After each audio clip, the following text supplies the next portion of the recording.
Hello everyone, welcome back to my channel. ఈరోజు వీడియోలో తాటిగారల్ని easy and టేస్టీగా ఎలా ప్రిపేర్ చేసుకోవాలో ఈ వీడియోలో చూసేద్దామండి.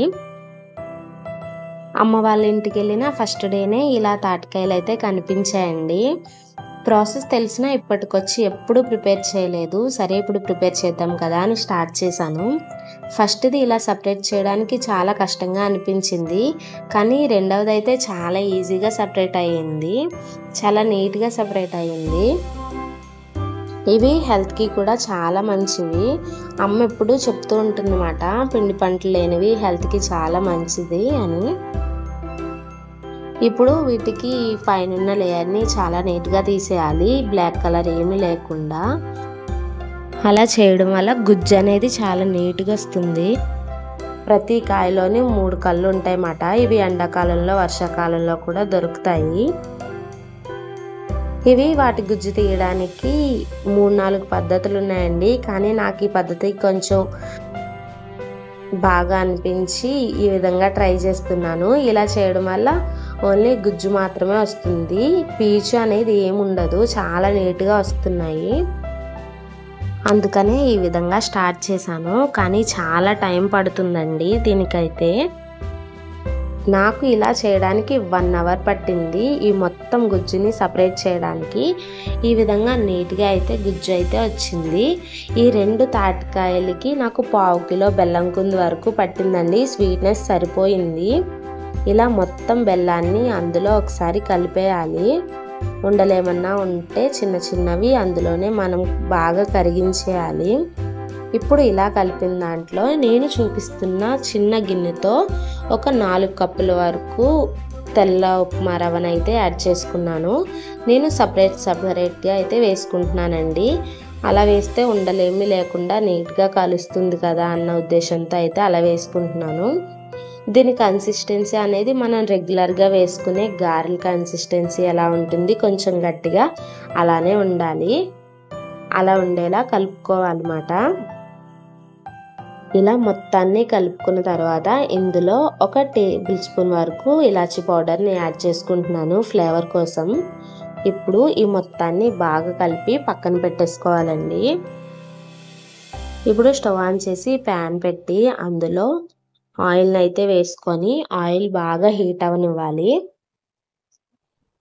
ఇప్పుడు ఇందులో ఆయిల్ హీట్ అయిందా లేదా చెక్ చేయడానికి చిన్నగా అయితే వేసుకున్నాను. ఈ విధంగా గారెలను అయితే చేసుకొని వేసుకోవాలి. గారెలని కూడా నేను డైరెక్ట్గా చేతితోనే చేసి వేస్తున్నానండి. ఇలా చేయడానికి ముందుగా చేతిని ఒకసారి తడుపుకొని మన చేతికి ఎంత సైజు ఉండ సరిపోతుందో అంతవరకు ఆ పిండిని తీసుకొని పలుచగా అయితే ఒత్తుకోవాలండి. కొంచెం దలసరిగా ఒత్తుకున్నా సరే అవి మధ్యలో సరిగా ఉడకవమాట. అందుకని చెప్పి పలుచగా వేసుకుంటున్నాను. ఇలా వేసుకోవడం వల్ల ఫాస్ట్గాను ఫ్రై అవుతాయి, ఈజీగాను అనిపిస్తుంది. కొంచెం దలసరిగా వేసినా సరే అవి సరిగా ఉడకవు. ఇలా 2 వైపులా బాగా కలర్ చేంజ్ అయ్యే వరకు ఫ్రై చేయాలి. అవి మరీ మాడిపోకూడదండి, కొంచెం గోల్డెన్ కలర్ వస్తే సరిపోతుంది. ఇలా కలర్ చేంజ్ అయ్యాక వీటిని సపరేట్గా తీసుకొని పక్కన పెట్టుకోండి. నేను సగం పిండితో అయితే ఇలా నార్మల్గా వేసుకున్నాను. మిగిలిన సగం పిండిలో అయితే ఇలా కొబ్బరి తురుముని అయితే యాడ్ చేసుకుంటున్నాను. నార్మల్ వాటికన్నా ఇలా కొబ్బరి తురుముని యాడ్ చేసుకుని వేసుకున్న వాటికి టేస్ట్ అయితే చాలా బాగుంటుందండి. ఎవరైనా ఒకసారి ఇలా ట్రై చేయండి, ఖచ్చితంగా నచ్చుతుంది.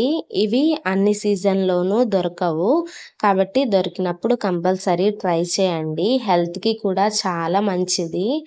చేసే ప్రాసెస్ కొంచెం కష్టంగా అనిపించినా సరే హెల్త్కి మంచిది కాబట్టి కంపల్సరీ ట్రై చేయండి. ఇవి ఫస్ట్ టైం ట్రై చేసిన వాళ్ళకి కొంచెం కష్టంగా అనిపించినా చాలా ఇంట్రెస్టింగ్గా అనిపిస్తుంది చేసేటప్పుడు.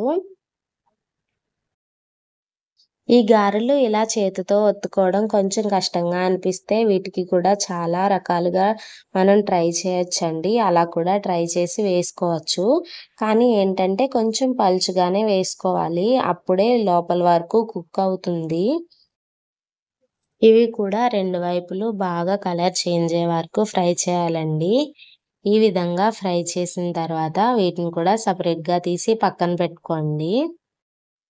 ఇవి నిల్వ కూడా ఉంటాయి. అంత త్వరగా పాడవ్వవు.